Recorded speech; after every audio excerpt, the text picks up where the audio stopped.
There it is, 4 o'clock on Wall Street. Ring the bell, lady. There it is. Hit that bell. Bing, bing, bing. There you go. And quiet market today, guys. Pretty quiet markets. Very quickly, Dow down a touch. 105 on my screen. We have 112 there. We'll wait for it to settle. It's still settling. S&P down a little. NASDAQ down a little bit. Gold, strong day, up $63. Oil retreating a little bit. But for those who watch, we've been talking about it a lot. Crypto, 106,008, almost 107,000. We are approaching an all-time high in Bitcoin, folks. All-time high, just about to be touched.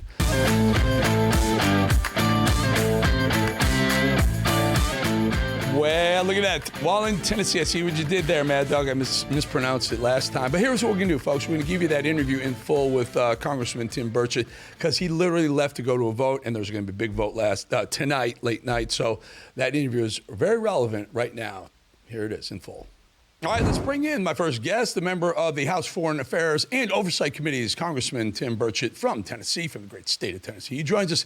Thanks for being here, Mr. Congressman. Appreciate your time. I know you got some things to vote on. Let's talk about the big, beautiful bill you'd like to talk about. Passed out of committee during a Sunday night vote. Trump addressed the full caucus of Republican Congress today about the big, beautiful bill. Sir, I watched this gaggle that Trump did afterwards. He was in the hallway. He was asking a lot of tough questions. And someone said, one person from the inside said they don't have the votes. Trump was very surprised about that. The question is, I think we all have been hearing there's anywhere between 4 and 7 Republicans that will, as of right now, not vote yes or will vote present, which would be a problem. How does he get this bill across the finish line, or at least to the full vote?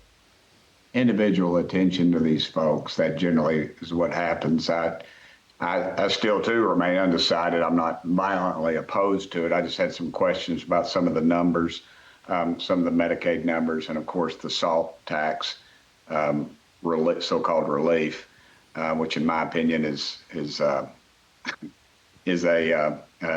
tax on people like Tennessee and Florida who don't have an income tax, where SALT stands for state and local tax. And the president said he didn't want it in there, and I'm hoping to see that that's the case. And you say you've got up in New York, they want to build a museum, LGBTQ museum or something, I don't know. And the taxpayer, the local tax has to pay for it. And then the locals can just write it off their income tax. And of course, the state of Tennessee doesn't have a state income tax. Mm-hmm. So we're going to have to fund these blue states run by Democrats over their mismanagement, and there's no encouragement to fix it because, well, federal government will step in and give you just right. It's just a wash, and so I'm concerned about that. And Medicaid, the president said don't touch it, but then he said kick the people off that are there illegally, the waste, abuse, and fraud, which is what the Republicans have been saying all along. But we've done we're terrible at messaging. You know, I always see some members of leadership, all they're concerned about is remaining in leadership. And whether we're in the majority or the minority, they're still going to get the entourage.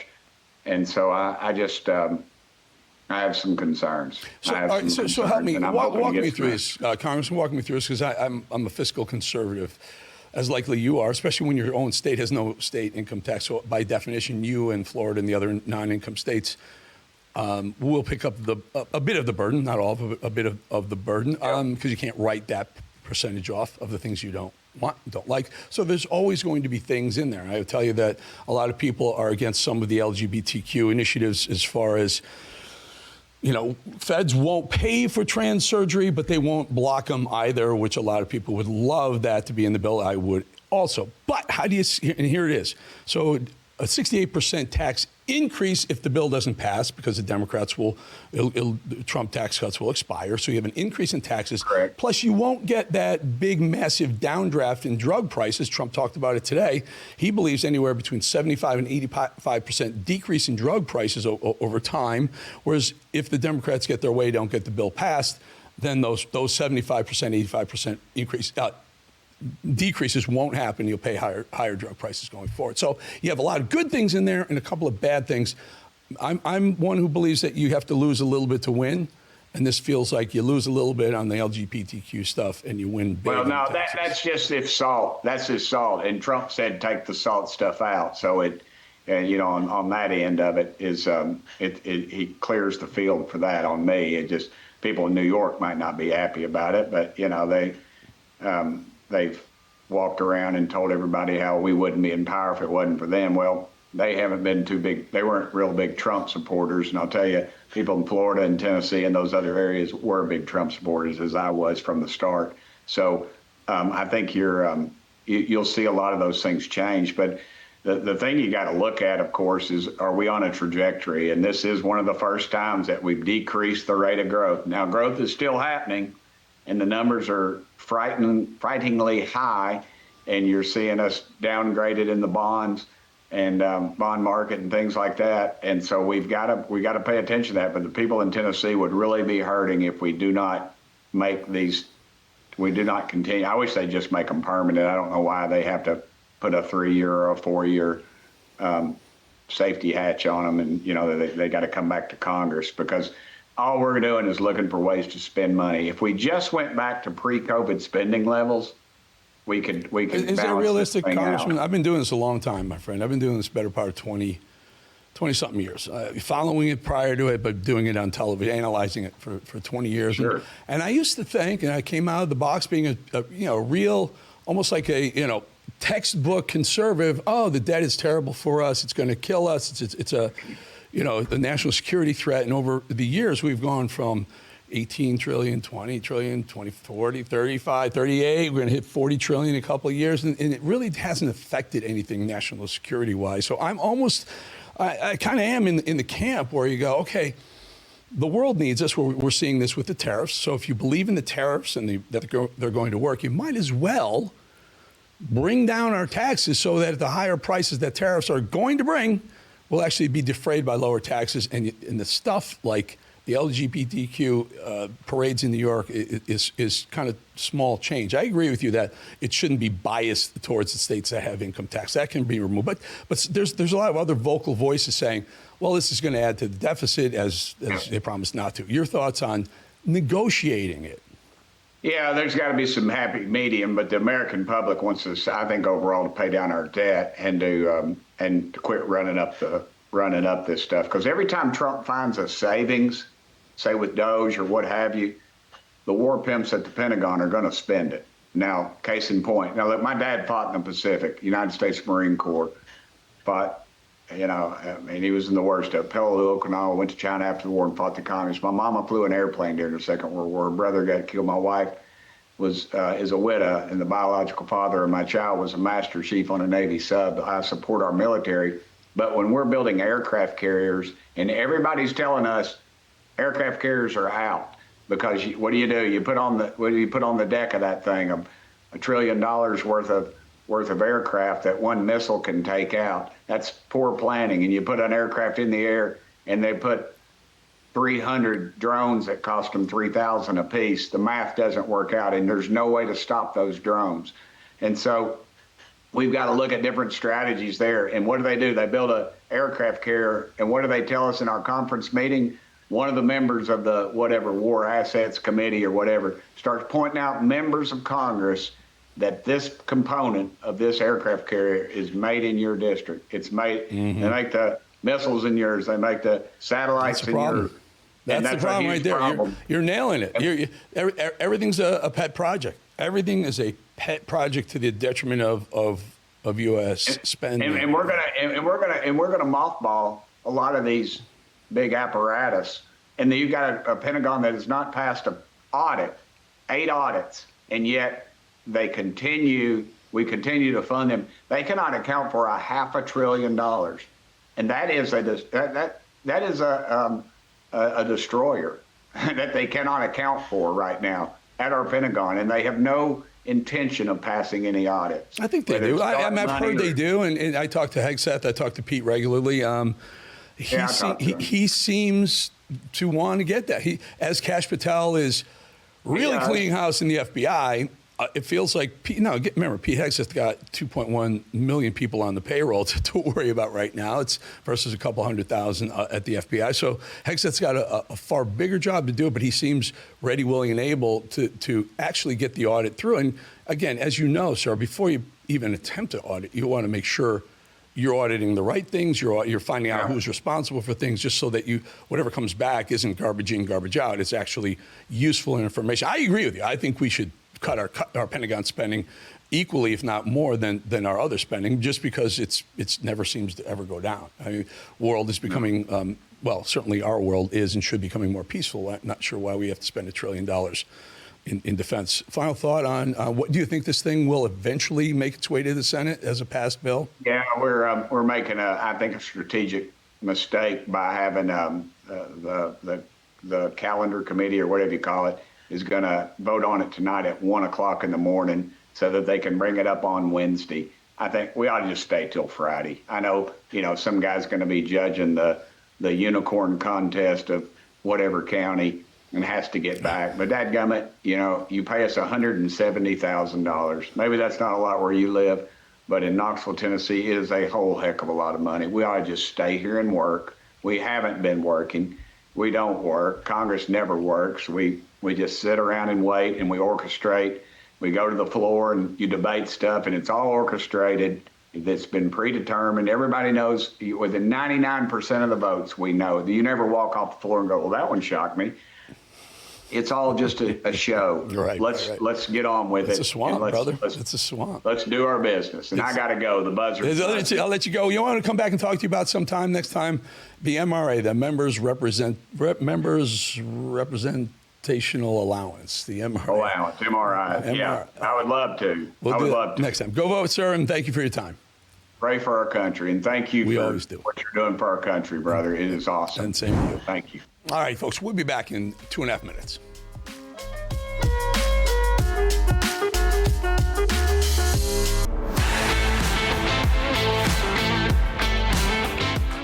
Remain. Ooh, Mad Dog, very nice choice. Ooh, looks like ominous skies, as they say. It's a live shot, right, Dog? Yes, sir. Live shot. I'm glad I'm down in sunny South Florida, 89 degrees and 80% humidity. All right, folks. I think the day has finally come. MSDNC, as Trump likes to say, has gone so far over the line of sanity into the completely insane world. I think it's time we all throw away our remaining hope that they may come back someday to Earth. Their coverage is no longer about politics. It's about black. It's become black versus white. Literally, just everything they do is the race card. For some reason, the talent at the network continues to try and erase decades of American progress by making blatantly racist remarks like this one from Elie Mystal. That this election has proven, that this administration has proven painfully in some ways, is that black people cannot save this country from white folks. We can't do it alone, right? If white folks aren't going to join in, if white women aren't going to join in, if Latinos aren't going to join in, we can't do it alone. How much black folks are going to save the country and no one else is I mean, what are you smoking, Ellie? What are you smoking? I personally have been I'm very much vocal about the crisis that's become our education system. Our universities have been radicalized, and the next generation of American, entrepreneurs, business owners, and baristas have all been brainwashed on our college campuses. Apparently people aren't mad enough about this because radical liberal idiots like the guy in this next clip continue to, do their top tier job opportunities at our nation's schools. They're the ones who are sucking it up. This next guy is named Santa Ono. He's the lone finalist for the role of president at the University of Florida. Now, listen to how he sees the world, specifically the United States. Systemic racism is embedded in every corner of any institution.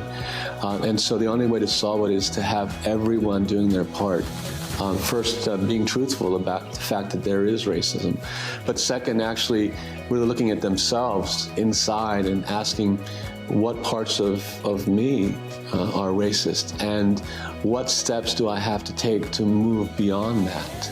Everybody has implicit bias. And an institution can only change if everyone takes ownership of and responsibility for changing the I can't believe our institutions of higher learning are being run by people like that. I mean, generally, he's a white guy, he's Asian, a white guy who's saying there's institutional racism. Didn't that not be the case? Aren't we over this? Aren't we back to let's do merit instead of race and color of people's skins to promote people? How about laying people into colleges who deserve it based on their test scores and their grades in middle school and high school, and instead of what color they're from? I saw a report at Harvard, something like 50% of the people who apply that are black at Harvard at the higher echelon of the test scores get in, when something like 12% of white people? I mean, it's just incredible. Bernie Sanders may have forgotten to take his medicine because this time he accidentally said something truthful. Could we not also say, if ostensibly there hasn't been a fair primary for the Democrats since 2008, are they not also a threat to democracy? Yes. We often hear... Fair enough. That is, yeah, I'm not going to argue with that. Fair enough. Interesting. By the way, there was a poll that just came out that said who's the face of the Democrat Party. AOC won resoundingly. She was like 26%. And the next highest was Bernie Sanders, somewhere around 10. And then Jasmine Crockett came in at 8%. So you got AOC and Bernie, but Bernie's making a little bit of sense there. And he's got the young people's vote. They like him, Bernie bros. Donald Trump is calling for an investigation into Kamala's seemingly endless campaign and the funding from Hollywood. Massive numbers, $1.5 billion in just a couple of months, folks. Let's be real. This makes total sense for Trump to want to see a paper trail, doesn't it? I would too. Kamala buried and burned so much money during her failed White House bid, yet there was seemingly never much of a cash struggle from her campaign. It's a reasonable question and request from Trump. That's all I'm saying. Of course, if you ask Jake Tapper, Trump's ask is completely ridiculous. Here's Jakey mocking President Trump yet again. Our politics lead, it's an interesting thing amidst all these important developments going on with deportations and tariffs. President Trump is also simultaneously trying to pick fights with A-list celebrities who have historically backed Democrats, such as Beyonce, Oprah, the boss, Bruce Springsteen, to name a few.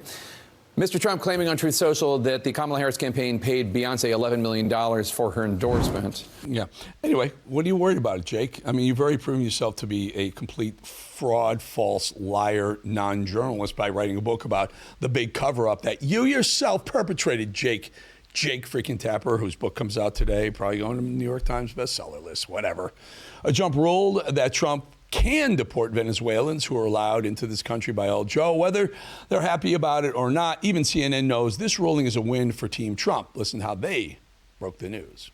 The Supreme Court will allow the White House to move forward, ending deportation protections for Venezuelans. Now, this is just the latest in a series of challenges to Trump's immigration agenda. Many of these have actually reached the Supreme Court in an expedited manner. So this is a small W win for the administration. So the administration can start to proceed with rolling back some of these protections. We should also expect that litigation over this question will continue. It must be so difficult for them to report that news, isn't it? We'll be back 2.5 minutes.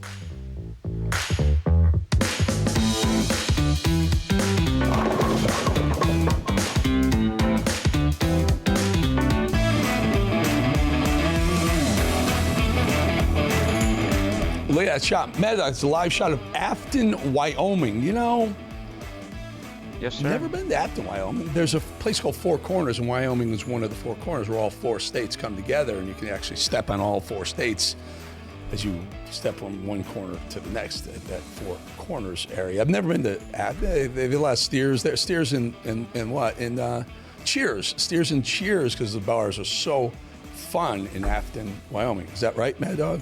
And some cheerleaders. And cheerleaders. I'm not going there. All right, folks, another Democrat just called us all stupid for not voting for Kamala Harris in November. This time it was former Senator and known lunatic, know nothing at all, Claire McCaskill. Remember this lady? Listen. They're all going to know about higher prices. They're all going to know that they're spending more at Walmart than they spent this time last year. They're all going to know that their 401ks are down. They're all going to know that. And there's nothing Trump can do about that. And yes, the Wall Street Journal may say America is smart enough to know better. I will tell the Wall Street Journal this.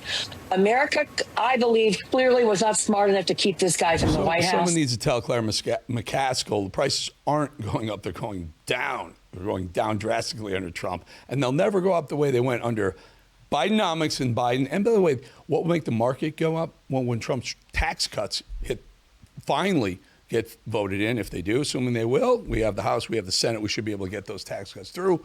That'll make the market soar.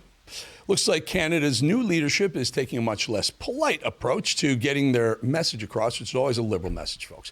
If you think Canada was going to change, think again. Here's their new Prime Minister, Mark Carney, bluntly threatening companies that fail to comply with the damn Canada Green New Climate Agenda deal. This society is putting tremendous value on achieving net zero. So the companies and those who invest in them and lend to them, who are part of the solution, will be rewarded. But those who are lagging behind and are still part of the problem will be punished. Well, so Canada is going to be Canada. I don't even know if we want them to be the 51st state. I think we just let them continue to flounder some liberal wasteland north of us. New York Times continues to side with the radicals in the pointless media war about Trump. Michael Crowley, a New York Times reporter, went on MSDNC and made some bold claims about Trump's relationship with one Vladimir Putin. We know that publicly it's a relationship where Trump seems to be the suitor who flatters Vladimir Putin, who courts him and craves his respect. I mean, this goes all the way back to, I was revisiting recently when Trump owned the Miss Universe beauty pageant and brought it to Moscow in 2015, I believe, maybe a year or two earlier than that. And he was tweeting at the time, I'm going to be going to Moscow with my beauty pageant. Do you think Vladimir Putin will meet with me? Do you think he will be my best friend? I mean, literally, he said, do you think he will be my best friend? That kind of set the tone for this relationship where Trump is the supplicant. Does that guy look like a doofus? I know what he writes. But can you imagine they just sit around and like go back and like, what has Trump said or done? How can we mess with Trump? What can we possibly do? Oh, yeah, I get paid by the New York Times. By the way, someone on the Rumble chat is pointing out Bolling. I'm not sure Wyoming's one of the four corner states, and I might not be. I could have been completely wrong about that. Well, Rumble, maybe you're right. Let me know. Hit me up. Social media, hit me up in the chats. I'm all for it. Before we go, I just want to remind you, I got the show and podcast over on digital. You got to go there. You have to subscribe because we are just taking apart the Diddy trial day by day. The salacious details I cannot begin to explain to you. We're going through the testimony. We're showing you things and just shockingly said. Do you know Barack Obama's name came up today in the form of a pill? Diddy was taking an ecstasy pill with the figure of Barack Obama's face on the pill. That's what they were doing before these freak-offs. And of course, we've talked about the 1,000 bottles of oil. We just found out that Diddy was preparing a freak. He had a hotel room stocked with the baby oil, ready to do a freak-off, and the feds busted him. They raided his home. So got to go over there, subscribe now. Appreciate it. Hit the subscribe button after, and we're all over it. Really looking forward to seeing you again tomorrow. And in just a couple of seconds, Mr. Stephen K. Bannon. He tells me it's Kevin. I think it's Kevin. Stephen K. Bannon taking over. War Room next.